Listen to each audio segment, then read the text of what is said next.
اینجا صدای آواز دستگاه‌های دوزندگی، آواز مهین بورش قیچی و صدای پوف و تف حول بوق درزمال و دیگر واسطه‌های مهنت قریب که هر لحظه به گوش می‌رسند.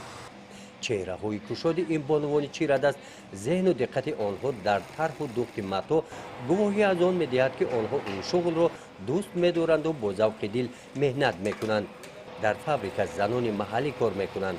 دلافروز خود یکی از آنها میباشد.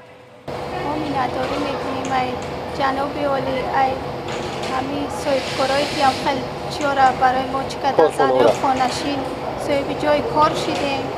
اینک سالها می‌گذرند. بین دیگر نقطه‌های خدمت‌رسانی در مرکز تجارتی سلطان کبیر در ناحیه واسه فابریکه دوزندگی در ساحه صنعت سبک تاجیکستان جای خود را پیدا نموده با استحصال محصولات وطنی در این ساحه موقع خود را زینه به زینه استوار می‌گرداند. در فابریکه کارگران با اشتراک در سمینارهای آموزشی و گذشتن از کورس‌های دوزندگی با اشتراک متخصصان داخلی و خارج کشور تجربه و ملکه خوبی کاری آنها را از خود نمودند. از همین لحاظ برای تیار نمودن دلخو لباس‌های مردانه و زنانه با خواهش مزاج همه فرمایش‌ها قبول کرده می‌شوند. عین زمان موافق فرمایش کارگران به استحصال لباس‌های مکتبی بند می‌باشند. برای دخترک‌ها یوبکه می‌دوزیم، برای بچه‌ها فرمای نمی هستون شیمو گروه می‌دوزیم. ما راضی‌ام همین کارمون.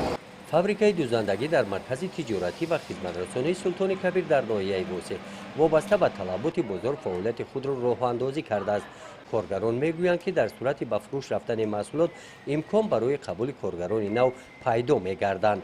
عین زمان کارخانه امکان دارد که به 150 نفر جای کاری پیشنهاد نماید.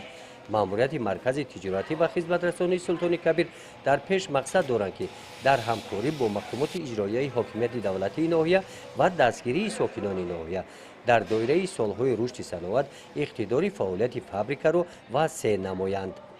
گزارش خواجه نظریف خدای نظر ظهوروف از ناحیه واسه برای برنامه اطلاعاتی نوید.